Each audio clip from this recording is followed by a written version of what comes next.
I was about to go on tour. I thought it would be funny to bring a AI band member diving headfirst into this idea that AI is replacing musicians.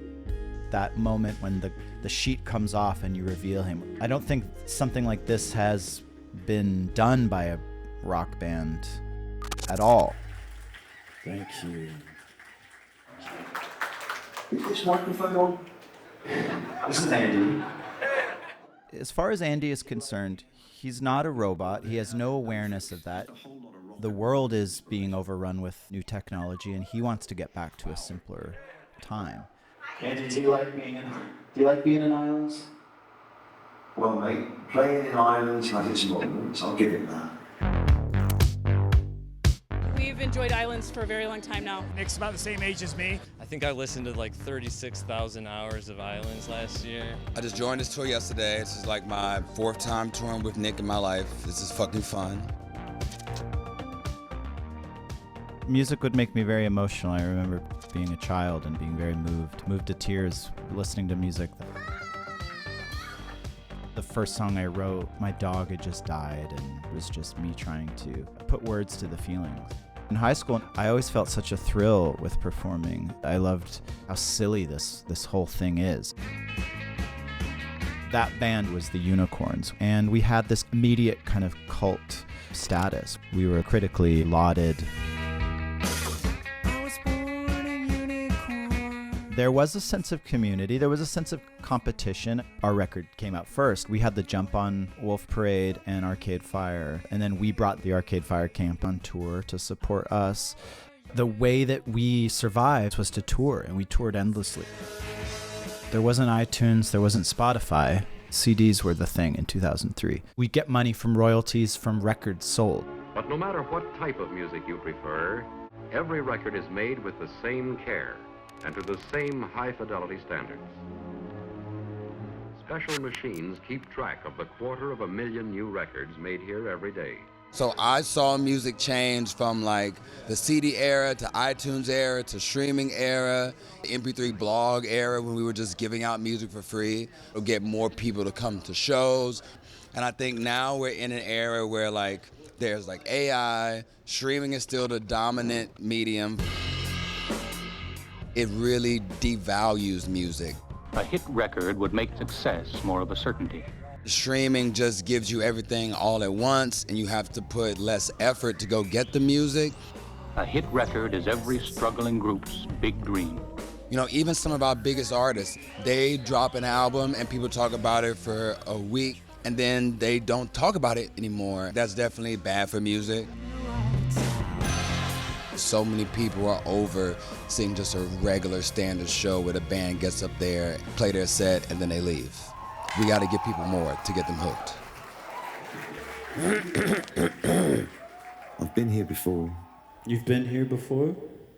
I saw Andy on their social media, and my first thought was, oh, they must have filmed this before the tour.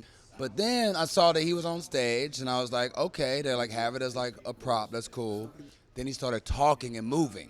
And I'm like, all right, this is interesting. But then you start to see him interact with what the crowd's saying. And I was like, wait, how is this happening? I'm having a memory of being here in the greater Detroit area. We spotted this young fella on the roadside, wiry as a noodle with long blonde locks. He went by the name James Osterberg, but little did we know that a few years down the road, he'd become the legendary Iggy Pop. Whoa. Andy's brain is in my computer, but how I created Andy's voice is Andy's voice. There's no one on the planet that has Andy's voice. Now, when the 5 of us hit Diana's house, Iggy stood out like a wacky tambourine in the middle of a serene garden. You get the picture, mate? The Unicorns broke up. We sort of started to put the band together. Do you think you're going to be playing music forever? Is Islands forever? You feel that sense of community, as ridiculous as singing on stage can sometimes feel. You feel connected to humanity.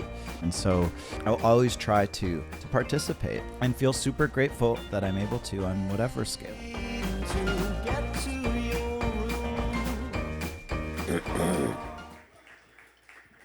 Nick, or whatever his name is, he's a bit of a pig-headed idiot, if I'm being honest. He sings like he's on tippy toes. You're talking to me, you're talking to Nick. Ah, Nick, I'm sorry if I came off a bit rude there, mate. It's just, you know how passionate I am about the music, and sometimes it feels like I'm not getting a fair shake at the ideas table, but hey. The music industry has been eroded. It has been completely strip-mined. It's always been bad. Sony was always more interested in selling Walkmans than in selling the music. The same with Spotify. They're now talking about paying less royalties for less popular artists. I think half a penny per stream. So you are really pinched with touring, and I think a lot of people are feeling the pinch. You're seeing a lot of people cancel tours. It's hard to argue. I put my entire heart into this thing, and I feel like feels completely pointless. Having crew that loads the gear for you instead of you doing it, yeah, that would make a difference. A sold out show, or making money and not losing money, of course I'd be touring. None of those things are the case, and it just felt like I was getting diminishing returns every time. So I was just like, I am done with this. Now, don't mind me, I'm just going to sit here for a tick and have a proper think. Technology is always going to shift how musicians are able to make a living. Stuck in the shadows, yearning for the light, playing for islands, it just don't feel right. In 2014, I was approached to contribute some music for this new podcast, which was called Serial. So I did it in a weekend very quickly. I didn't think it was going to become anything, and it became the biggest podcast ever, and I've been able to exist really because of that.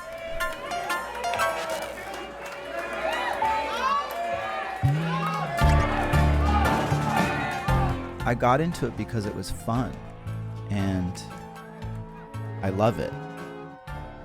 I think for me, Andy was a way to make it fun and playful again.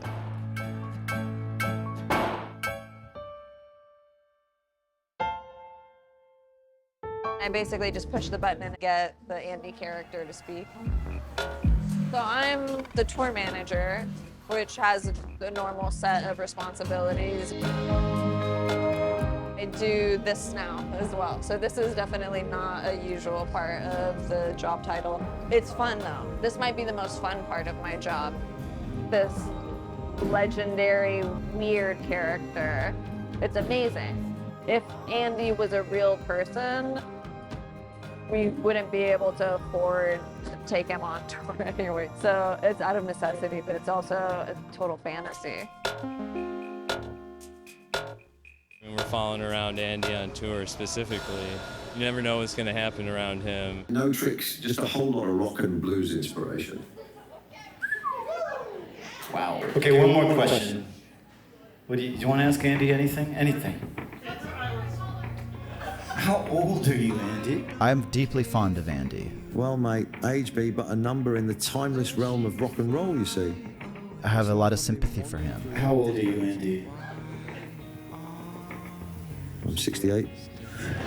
Thank you. If Andy had his own getup, I would probably watch it and support him.